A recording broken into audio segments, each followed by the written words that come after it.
Bueno, ura zaritu zaigu ane, eta Elisa Sainz de Murieta ere ura zariko zaigu, baina beste ertz batetik, eta klima larrialdiak ere eragin zuzena duen kostaldeko uren igoeraren arriskuaren inguruko gaiarekin. Elisa geologoa da, eta BC3ko kidea baita ere, unai bezalaxe, hau da klima aldaketarako Euskal Ikerguneko kidea. Bale, markatu hemen gabiz PPTA eta SPBTA, eta bueno, bai, pixkat letrak latuta ikusiko dituzu, baina, bueno. Bai, bueno, entzuten zait, bai? Bale. Unaik esan duen bezala, bueno, ikusten duzunez, klima aldaketaren kontua ertz desberdinetatik aztertu daiteke, eta, bueno, gaurkoan nolabait gaia izango litzateke kostaldeko arriskuak eta honetan jardungo naiz.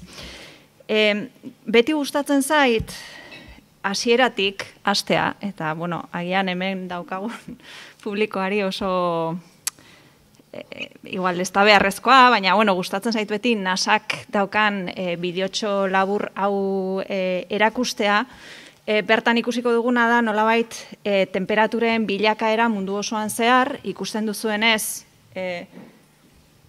eskumako goiko izkina horretan, ikusiko duzuen nola datak, urteak aurrera doa zen, eta kolore eskalak oso modu intuitiboan, gerotan laranja edo gorriagoa, berotze aldera eta kontrakoa.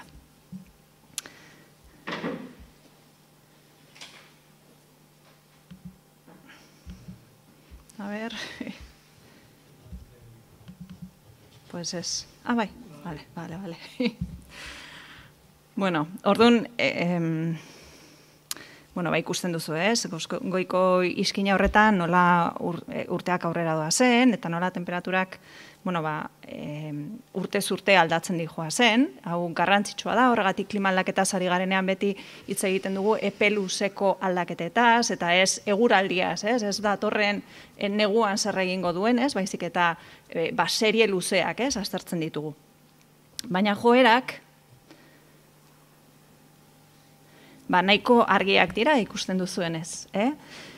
Hemen hainbat mezu botatzea gustatzen zait. Lehenik eta behin, klima edo temperatura aldatzen ari dela, eta temperatura igotzen ari dela ikus daiteke, baina ikusten da ere bai, igoera hori ez dela homogeneoa, ez dela leku guztietan modu berean gertatzen, berez ipar hemisferioa eta batez ere artiko guneak gehiago berotzen ari da, eta ez da aldi berean gertatzen da. Honek, nik lotu nahi nuke hau batzuetan horrelako elurteak, hotz boladak ere jasate ditugune, esatute, eta nun dago klima aldaketa, ez? Berez klima aldaketa eta ez berotze globala esaten badugu da, klimaren aldaketa bat dagoelako, eta ez da beti berotzearen alde, baizik eta klima sistemaren desegonkortze edo desestabilizazioaz ari gara. Baina orain noa nolabait itsasora edo kostaldetara. Orduan, klima aldatzen ari da, hemen ikusten dugu, hau da, Artikoko itsas izotzaren batazbesteko edadura. Noski, hemen ikusten dugunez, denbora seria asko zere laburragoa da, 80ko hamarkadatik dauzkagu, desistitzen dira horrelako datuak, baina dagoeneko ikusten dugu joera bat. Ez da lerro zuzena, hau ere garrantzitsua da, urtez urte aldatzen dijoa, sigisagan dijoa, baina joera nahiko argia erakusten du, ez? Eta horri ikusten duzuenez, 2012an egon zan horrelako minimo bat, gero berriro igo zan, baina joera mantendu egiten da, ez? Eta hor ikusten duzuenez, zientzialariek estimatu dute urtero azalera 13% gutxitzen dela, urtero ez, hamarkadako 13% gutxitzen dela. Hori gertatzen da ere bai, kontinenteetan dauden glasiarretan, hau argazki bat da, hilabete berean egindakoa, eta nola ikusten da ere, kontinente gaineko izotzak ere murrizten ari direla, itsasoa berotzen ari da, hemen ikusten dituzuen lerro desberdinak, neurketa desberdinak adierazten dituztenak, baina ere bai ikusten duguna da oso argi, Unaik hainbeste aipatu duen 70ko hamarkadatik ona nola bero gehiago atzematen da itsasoan, eta berez ozeanoa da klimaren erregulatzaile garrantzitsu bat, eta badirudi zientzialariek esaten dutenaren arabera, orain arte egondako berotzearen zati handi bat itsasoak nolabait xurgatu duela edo hartu duela. Eta honek guztiak eragina dauka itsas mailaren aldaketan ere bai, ez? Hemen zaudeten gehienok segurazki ezagutzen duzue pelikula hau, eta orain dela 20.000 urte inguru, ipar kontinentea, ipar hemisferioa zegoen, zati handi bat zegoen izotzez estalia, ez? Izotz hoiek urtu ziren enean, ur hori ozeanoetan amaitu zen, da horrek ekarri zuen itsas mailaren gorakada. Baina hori egonkortu egin zen gutxi gorabehera orain dela 7.000 urte inguru. Orduz geroztik, itsas maila egonkor egon da. Hemen ikusten dugu, lerro laranjak adierazten du nolabait itsas mailaren igoera azkarra, glaziazio horren amaieraren ondorioz, baina gero orain dela 7.000 urte inguru, gutxi gorabehera egonkor egon da. Mareografoek eta baita adierazle geologikoek esaten digutena da, 1900 urtetik aurrera berriz ere itsasoa goraka dijoala. Zenbat? Gutxi gorabehera 2 milimetro urteko. Hau ere, desberdina da munduko lekuaren arabera, baina Euskal Herrian ere neurtua izan da, eta igotzen ari da 1900etik ona, gutxi gorabehera 2 milimetro urteko. Beraz, 19. mendetik amaiera horretatik gaur egunen arte, itsas maila igo da 20 zentimetro inguru. Baina 80ko hamarkadatik ona, satelite bidezko neurketak ere baditugu. Eta horiek erakusten digutena da, itsas maila hori, itsas igoera hori bizkortzen ari dela, eta dagoeneko 3 milimetro pasatxo dagoela.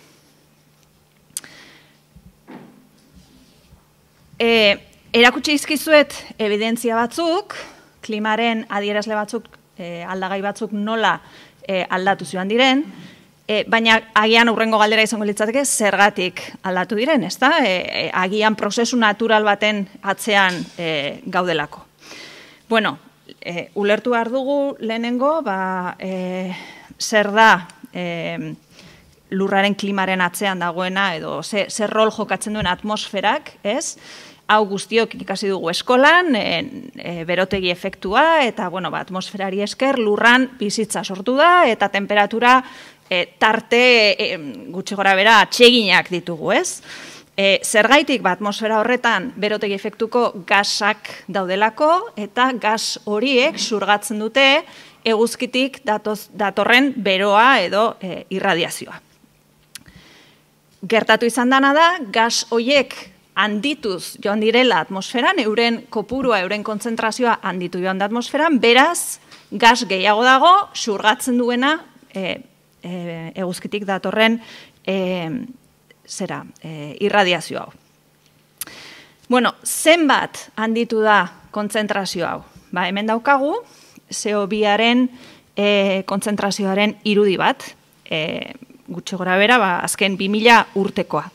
Eta ikusten dugu hemen, 1900 arte gutxi gorabehera, egonkortxo egon dela 280 ppm partes por millón, hori kontzentrazio neurri bat da, neurri horretan egonkortxo mantendu dela, baina bapatean igotzen hasi dela. Eta hemen beti gustatzen zait galdetzea, dakizuen gaur egun non dagoen CO2-aren kontzentrazio hori.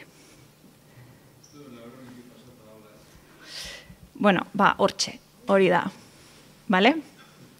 Karo, norbaitek esan zezaken oraindik, ez? Esan zezaken, baina agian prozesu naturala da.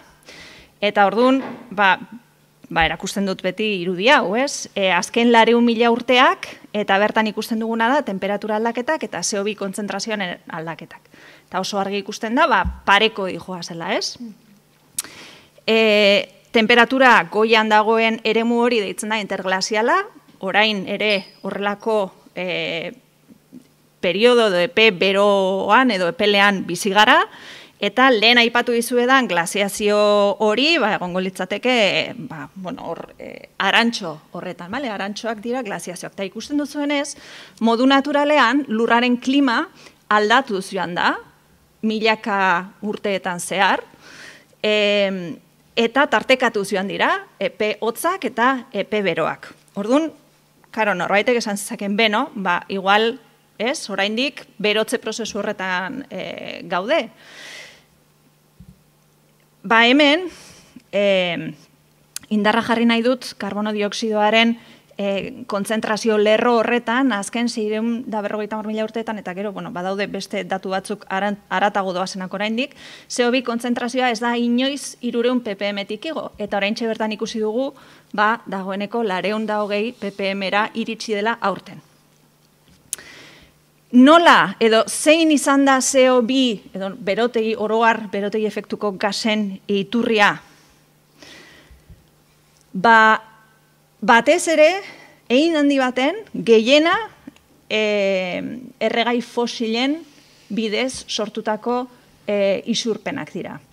Hor, lerro marroia ikusten duzuena, da lurraren erabilerekin lotutako ekintzak edo isurpenak, eta hor sartzen da nekazaritza, abeltzantza, baina sartzen da ere bai deforestazioa, orduan lehen anek eta unaik ere aipatu duten prozesu guzti horiek ere, nolabaiteko ekarpena egin dute egin diote arazoni, baino ez dauka neurririk edo ez dauka parekorik erregai fosilen ekarpenarekin alderatzen dugunean, bale?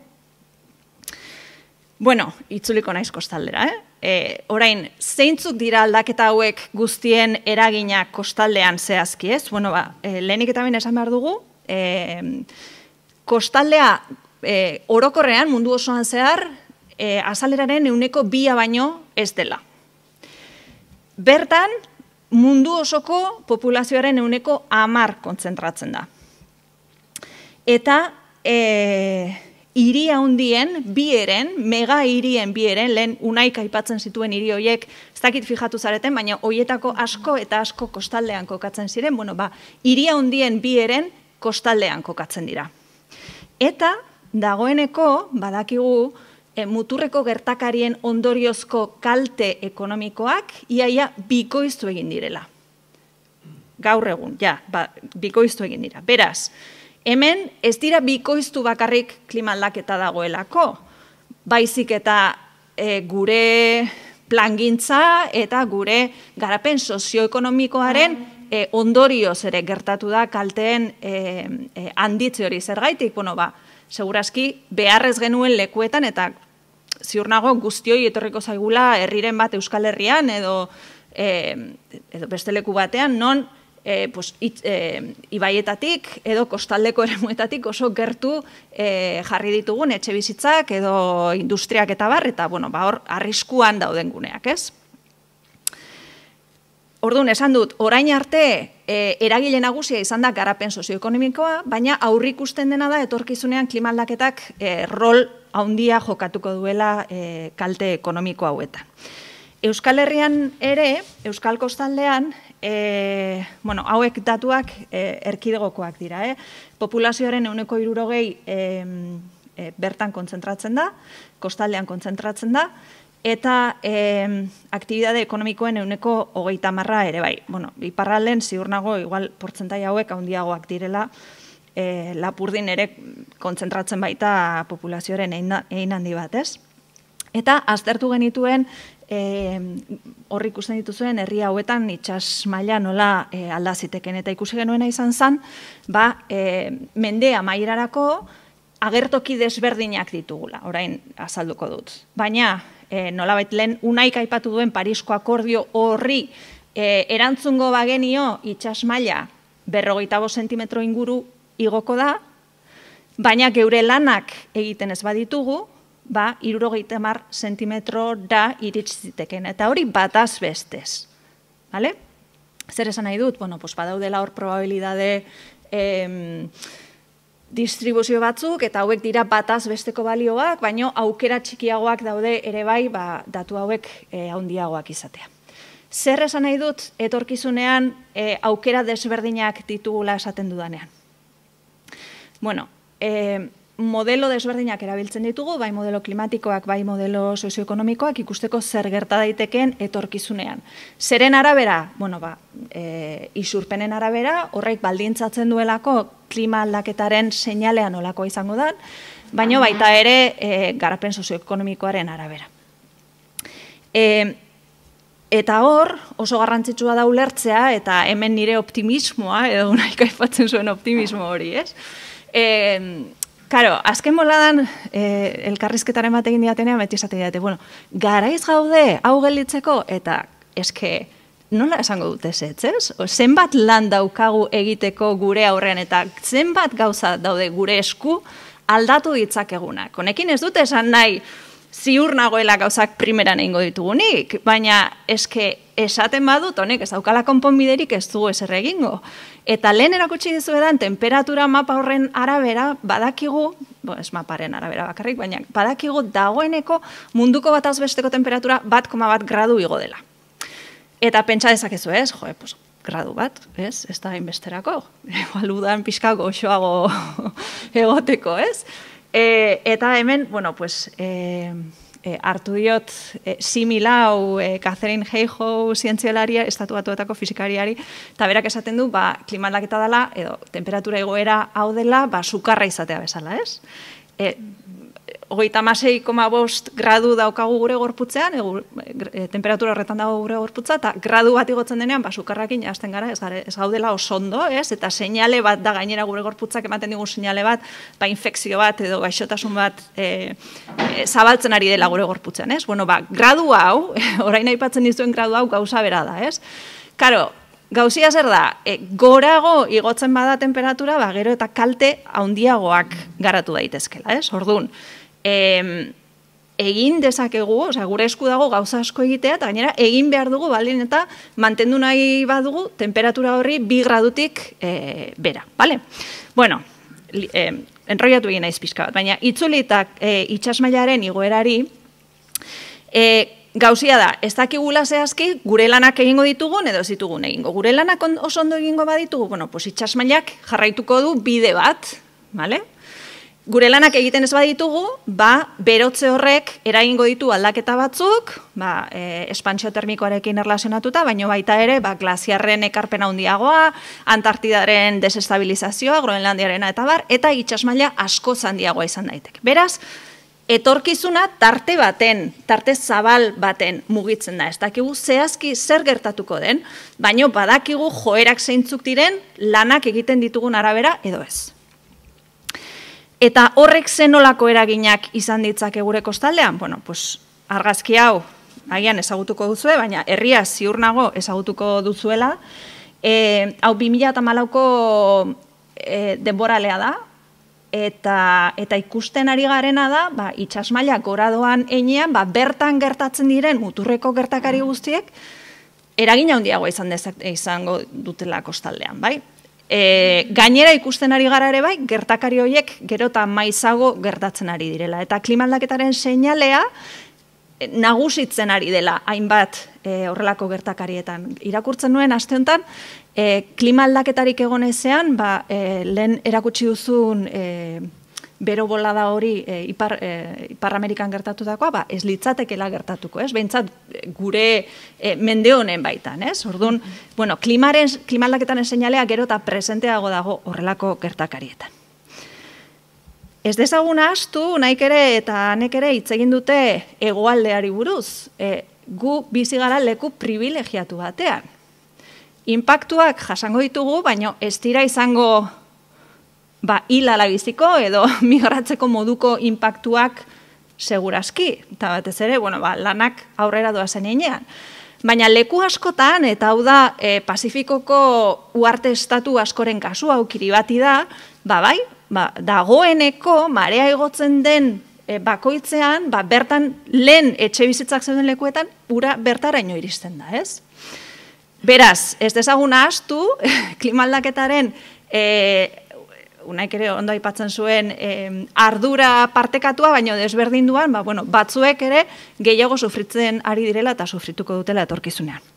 Kostaldeko gertakariek ekartzen dituzte gainera, kalteak azpigituretan, hau da, Bermioko portua 2014ko demorale berean, ziur nago, Gipuzkoako kostaldeko errepidean ere tarteka gertatzen diren kalteak edo Donostiko paseoan, ez? Hor, hoiek gero eta maizago gertatuko dira. Aldaketak espero dira ere bai, hau ez da kostaldea, baina, ozeano sistemarekin erlazionatuta, arrantzarako espeziak dagokionean, ez? Ikusten ari dira dagoeneko, espezie batzuk jada mugitu direla euren kokapena, ez? Ura berotzen denean eta azidotasuna igotzen denean. Eta ez bakarrik arrantzarako espeziak, ekosistema batzuk ere, oso egokituta daude, temperatura tarte batzuetan bizitzera, edo pH azidotasun maila baten baitan, eta hori aldatzen di joan enean, ekosistema hauek sufritzen dute, ez? Eta hau da, Australiako koral arresia, eta, hemen ikusten ari garena da, lixibazioa edo koralen txuriketa, ez? IPCC-aren txostenan, unaik ere erakutsi duena, hor esaten du, 1,5 gradu berotze horren, 1,5 gradu eta biren arteko desberdintasun hori gitxi iruditzen zaiguna, koralen kasuan izan daiteke iaia desagertzear gerta daiteken egoera bat, ez? Orduan, hor badaude beti tipping point edo atzera bueltako arazo batzuk ekosistema zehatz batzuetan edo sistema zehatz batzuetan. Euskal Herrian ere ez ditugu horrelako koralak, baina baditugu gelidium algak adibidez, eta hau da EHUk egindako ikerketa bat, bere garaian nik hainbat urte batzuk ditu, baina ni oso asko gogoratzen dut ikerketa hau, ez? Eta sartzen bazarete, jartzen bazue gelidium alga Vimeo, ikusiko duzue bideotxoa, nahiko bideo euskeraz eta gazteleraz dago, eta horri ikusten da nolabait, alga hauen desagertzea euskal kostaldean. Eta zein da alga hauen garrantzia, nik ere ez nekien, baina, alga hauek dira nolabait, lurrazalean edo kontinentean, basoek jokatzen duten rol antzekoa, ez? Bertan espezieak garatzen dira. Hau klima aldaketaren ondorioa da, ez bakarrik, hemen kutsadura eta beste hainbat arazo egongo dira, baina klima aldaketa da, dagoeneko martxan dauden arazo desberdinei gehitzen zaien beste faktore bat, ez? Eta faktore horik gero eta garrantzia handiagokoa. Ondorioak ekonomikoak ere bai, Egin genuen ikerketa baten, ikusi genuen Bilbo handian, egokitzapen neurririk hartu ezean, itxasmailarekin erlazionatutako uholdeak, 75 eta 110 milioi urtekoak izan zitezkela mende amaieran urtero. Eta bataz bestez, gero okerragoko agertoki batzuk ere badaude. Zergaitik tarte handi hau, lehen aipatu ditudan agertoki desberdin horien arabera, baina ekosistemen galera ere aurrikusten da, eta hau ere monetizatu egin daiteke, eta Plentzia bezalako herrietan, muturreko gertakariek, bikoiztuko dituzte kalte ekonomikoak, eta 10 aldiz okerragora jo ere bai. Beraz, klima aldatzen ari da, noski isurpenak murriztea ezinbestekoa da, klima aldaketa hori apaldu nahi badugu eta lortu nahi badugu temperatura igoera hori 2 gradutik bera mantentzea, baina klima sistemaren inertzia dela eta inpaktu batzuk dagoeneko hemen daude eta aurrera jarraituko dute. Gogoratu, lehen aipatu dizuedan itsasmailaren aldaketa. 40 zentimetro inguru, naiz eta gure lanak egin eta Parisko akordioaren helburu horri erantzun, itsasmaila igotzen jarraituko duela datozen hamarkadatan. Beraz, aldaketa batzuk hemen daude eta hoiei aurre egiteko ere prestatu behar gara. Eta hori da egokitzapena esaten dioguna. Nola aurre egin eragin hauei leku batzuetan azpiegiturak beharko ditugu. Etxe bizitzak daudelako, edo, gune urbano handiak, eta leku batzuetan, besteko azpiegiturak beharko ditugu, segurazki. Hau da, Londreseko Tamesis esia, eta 80ko hamarkadan sortutakoa da, eta orain dela gitxi berriztua klima aldaketa kontutan hartu da, eta da, esi bat zabalik dagoena, hor ikusten dituzuen horma horiek zabaldu eta itxi egiten dira, eta nolabait, moteltzen dute kanpotik dagoen eragina, itxasotik dagoen eragina. Esan nahi dudana da, azpigiturak izan daitezkela horma bat, edo izan daitezke, konponbide teknologiko inovatzaileagoak, berritzaileagoak, eta agian balio digutenak egoera desberdinei aurre egiteko. Hemen dago beste bideotxo bat niri gustatzen zaidana, ze batzuetan ez dugu beti pentsatzen dugu ekosistemetan, nolabait klima aldaketa horren sufritzaile bezala, baina erantzun ere izan daitezke, ez? Eta hemen ikusiko duzu da simulazio tanke bat, zuen ezkerrean pala hasiko da mugitzen, eta ikusiko duzu olatuak sortzen diren, eta hemen ikusten duzuen landaredia hori manglareak, edo manglaren moduko sistema bat da, ez? A ber...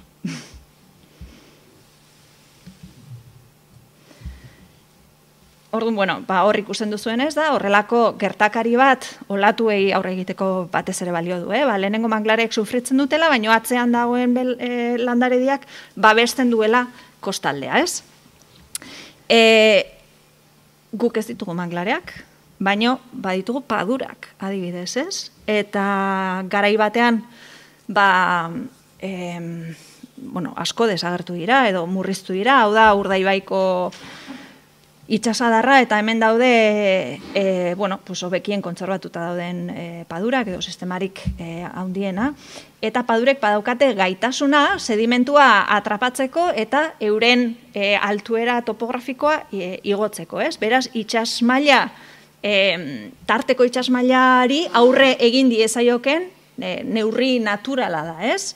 Karo, itxasmaila asko bizkortuko balitz, segurazki ekosistemak ez luke izango denborarik horri egokitzeko, beraz muga batzuk badaude, ez? Baina nik uste dut egoera honetan ere pentsatu behar dugu ikuspegi zabal batetik, eta horrelako neurriak ere uztartu beharko lirateke.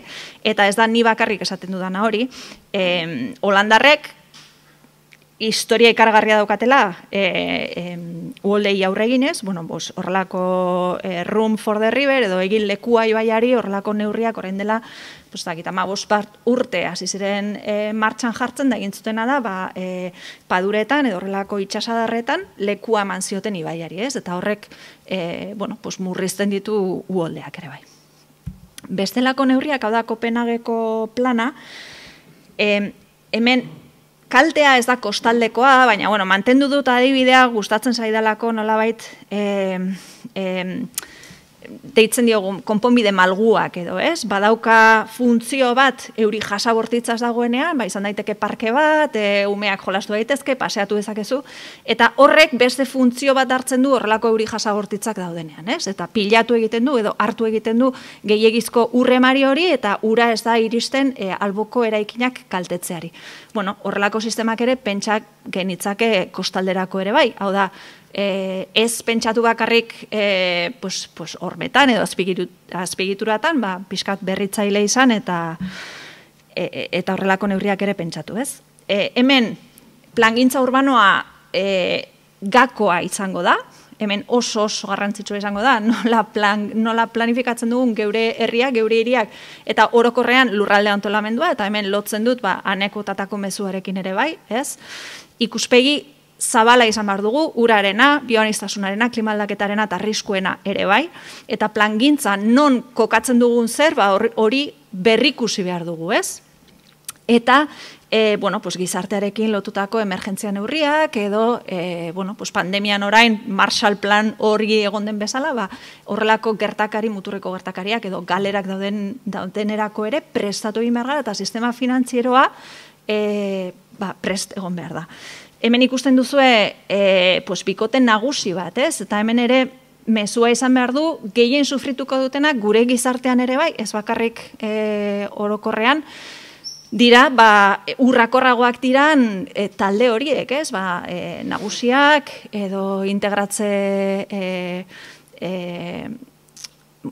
arazoetan daudenak edo ekonomikoki ere sentiberagoak direnak. Orduan, garrantzitsua da ere bai egokitzapen eta mitigazio neurriak pentsatzen ditugunean kontutan izatea zeini egingo dion ondo neurri hori, ez? Kontutan izatea zeintzuk diren gure talde urrakorragoak eta ia ekiditzen ari garen kaldeak eurei ere baliogarriak zaizkie. Amaitzeko, etxera eramateko mezu batzuk, erronka oso handia dela, aldaketak dagoeneko sentitzen hasi garela, isurpenak sakon murriztu behar ditugu, Unaik lehen esaten zuen bezala, orain helburua litzateke karbono neutraltasuna 2050erako, horrek esan nahi du. Isurtzen ditugun gasak eta modu naturalean edo sistema batez ere basoek eta ozeanoak surgatzen dituzten isurpenen arteko desberdintasuna 0 izan behar duela, eta horrek suposatzen du isurpenak gaur egunera arte hasi dira urtero 0 eta 2 artean, eta helburu, asmo handiko helburu hori lortzeko murriztu beharko lirateke 7 inguru urtero, beraz erronka ez da makala, baino sakon murriztu behar ditugu isurpenak baldin eta inpaktu larrienak ekiditu nahi baditugu. Egokitzapena edozein kasutan ere beharko dugu, eta hau da gauza bat, ez dela munduko nazioartean eta negoziazioietan bakarrik eztabaidatzen, herriz herri martxan jarri dezakegunak, usurbilek pentsatu dezake zeintzuk izan daitezkeen klima aldaketarekin lotutako inpaktuak eta nola egin aurre etorkizuneko inpaktu horiei. Usurbil esan nahi dut, baina orokorren esan nahi dut herriz herri egin daitekeen hausnarketa bat dela. Eta listo, hori, mezua nik agian amaitzearen, optimismo, pesimismo horren eztabaidan, IPCC ere esaten zuena, murriztu behar dugu temperatura igoera alik eta gehien, alik eta azkarren, eta kontutan hartuz kolektibo urrakorrenak. Eta hau da guztia, eskerrik asko.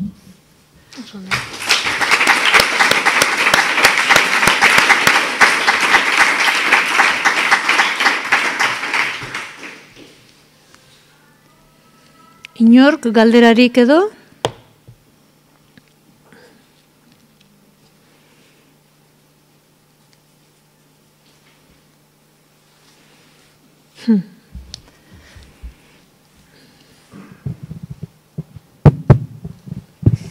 Herrimaila aipatu duzu.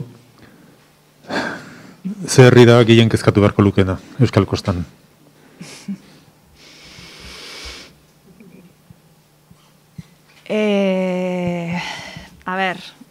Orain dela, IOB orain argitaratzeko dago azken ikerketa bat, Aztik eta IH Kantabria zentroak egindakoa, eta horren arabera kalte ekonomiko altuenak Bilboko itsasadarrean kontzentratzen dira, eta Erandio, Barakaldo, Bilbo dira zuzenak, kalte ekonomiko zuzenak jasoko dituztenak. Baina kontutan hartu behar dugu ere bai, gure ondartzek ere sufrituko dutela, atzerakada egingo dutela, adibidez Donostin, ez dakit ondartza oso urrun joaterik daukan, beraz, ez da bakarrik kalte ekonomiko zuzenak, ez? Donostik ondartza galtzea, horrek ere ez bakarrik ekonomikoki, pensatzen dut emozionalki eta gizarteari dagokionez kalte ikaragarria izango litzateke, ez? Edo Zarautz bezalako herri bat, dagoeneko sufritzen dituela tarteka horrelako eraginak, pentsatu beharko du ere nola egin. Karo, hor, gauza batzuk ez dute atzera bueltarik.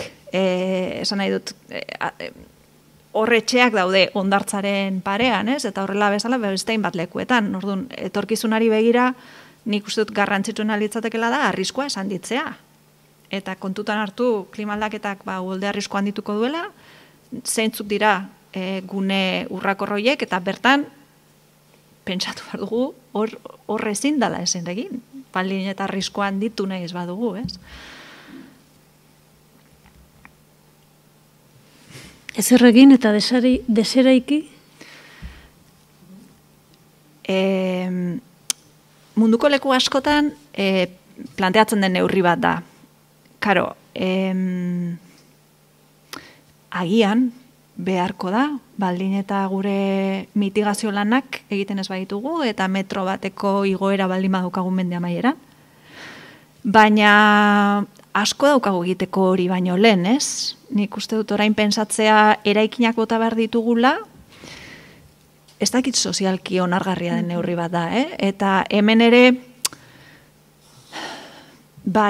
gizarteara mugitu behar da, eta gizarteak babestu behar ditu neurri hauek, bestela eskatzen diegu politikari ausartak izatea, eta nik ere hala uste dut, baina trantsizioa bidezkoa izan behar du. Eta bidezkoa ez bada, ikusi genuen orain dela gitzea adibidez txaleko urdin horiekin gertatutakoa, ez? Gizartea edo pandemiaren momentu askotan ere gertatu dena, ez?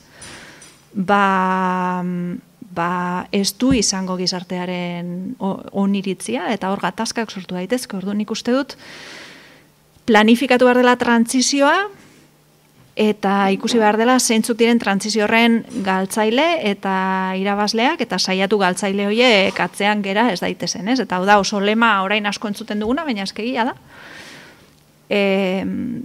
Baina, bueno, ezakit, oso horrela eskor hasi baino lehen, nik esango nukena da, puntu horretara iritsi baino lehen, ez eraikinak botatzera iritsi baino lehen, badaukagula zer eginek.